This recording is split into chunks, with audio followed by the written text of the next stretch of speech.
নমস্কার, আপনারা সবাই কেমন আছেন? আশা করি আপনারা সবাই ভালো আছেন। আপনাদের আশীর্বাদ আর ভালোবাসায় আমরাও সবাই ভালো আছি। তো আজকে যথারীতি আমি যাচ্ছি আমার দিদির বাড়িতে, আমার ছোটদের বাড়িতে, যার বাড়ি হচ্ছে চৈতন্যপুরে। তো আমাদের কাঁথি থেকে চৈতন্যপুরের ডিস্টেন্স হচ্ছে 2.5 ঘন্টা। মানে ওদের যে পুরো একটা না একটা বাস আছে, সেটা পুরো কাঁথি থেকে ওর বাড়ির সামনে পুরো ছাড়ে। 2.5 ঘন্টা টাইম লাগে। আর এমনি যদি নন্দকুমার পর্যন্ত যদি দীঘা হাওড়া বাসে যাই, তাহলে খুব কাছে হয়ে যায়, কিন্তু বাসটা চেঞ্জ করতে হয় আবার নন্দকুমার যেতে। তার জন্য ওই একটা না বাসে যাওয়া, যেটা পৌঁছে দেবে পুরো 2.5 ঘন্টায়। যেহেতু ছোটো বাচ্চা আছে, আমাকে বাচ্চা নিয়ে নামতে হবে না, তাই জন্য একটাই বাসে করে যাওয়া। এই যে আমি আর মাম্মাম বসে গেছি। বাস চলা শুরু হতেই মাম্মাম কিন্তু ঘুমিয়ে গেছে।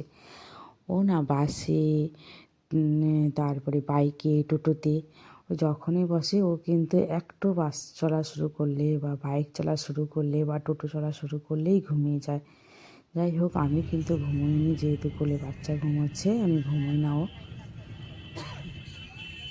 বসে বসে প্রকৃতির হাওয়া দেখছি, কখনো কখনো ওকে দেখছি, কখনো ছবি তুলছি, কখনো আবার ভিডিও করছি।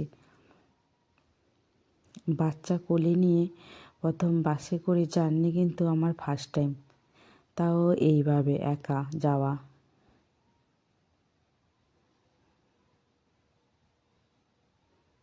জীবনে সব অভিজ্ঞতা করে রাখা ভালো, তাই না? এই যে দেখো, মামাম ঘুমিয়ে গেছে আর আমি স্টিল বসে আছি আর ভাবছি কখন কখন 2.5 ঘন্টা পার হবে।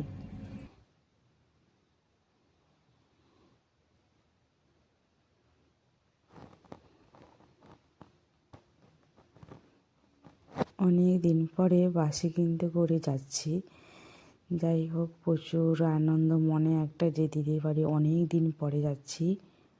ওই সেই বিয়ের আগে গেছিলাম, এই প্রথম বিয়ের পরে বাচ্চা হয়ে যাওয়ার পরে মানে বেবিকে নিয়ে যাওয়া হচ্ছে দিদির বাড়ি।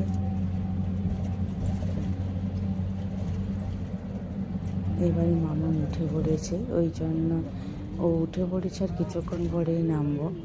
তো উঠে পড়ে যাওয়ার জন্য ও কিন্তু আর বসবে না, ওই জন্য ওর সাথে আমি একটু খেলছি।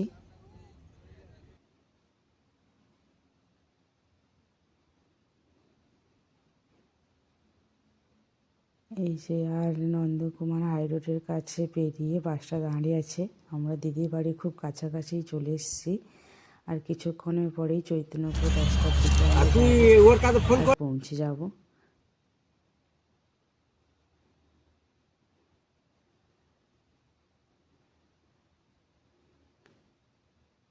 ওই যে ও বসে বসে এখন খেলছে, ওকে একটু পটিয়ে রাখছি যে বাবু তুই আর একটু কিছুক্ষণ ওয়েট কর, দিলে আমরা ঠিক পৌঁছে যাব। তো ও বেশি, আমার মামা কিন্তু খুব শান্ত, কিন্তু খুব বিরক্ত করে না। এই যে গাড়ি ছাড়া শুরু করে দিয়েছে, আমি আবার বেবিকে কোলে নিয়ে বসে গেছি।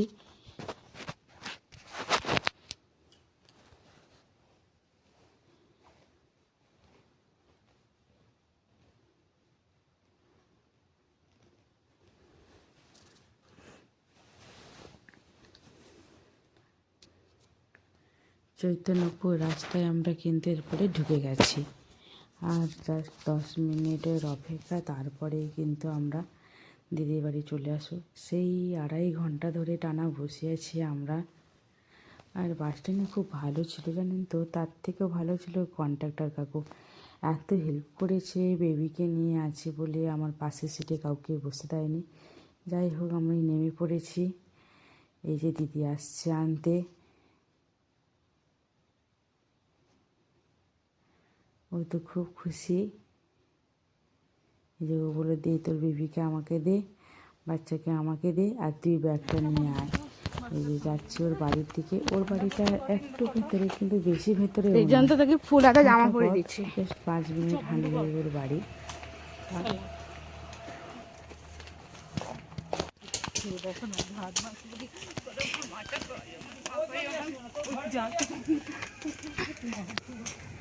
আমি দিদির বাড়িতে এসেছিলাম আমার বিয়ের বছর আগে হয়তো, কিন্তু আজকে বিয়ে হয়ে গেছে 4 বছর।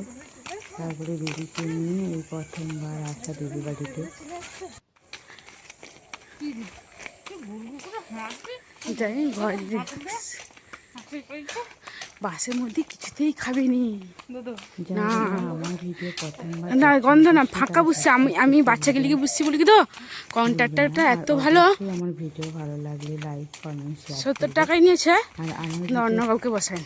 আপনাদের কেমন লাগে অবশ্যই আমাকে কমেন্ট করে জানাবেন।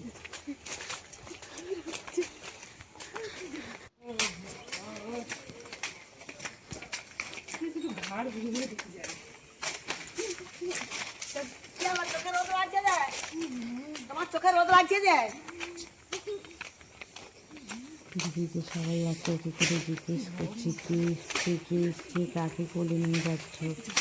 আর দিদি একজনকে বলছে যে আমার বোন এলো, আমি বোনকে আনতে এসছিলাম, আর এই হচ্ছে আমার বোনের বাচ্চা।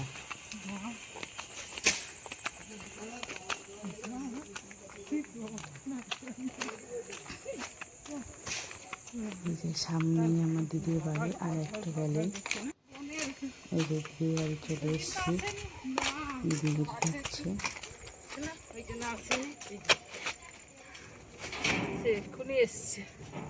চলো আবার দেখা হবে পরের ভিডিওতে। আর অবশ্যই আমাকে জানাবে আমার ভিডিও আপনাদের কেমন লাগছে। আর যারা যারা প্রথমবার দেখছো অবশ্যই তারা সাবস্ক্রাইব করতে ভুলবে না।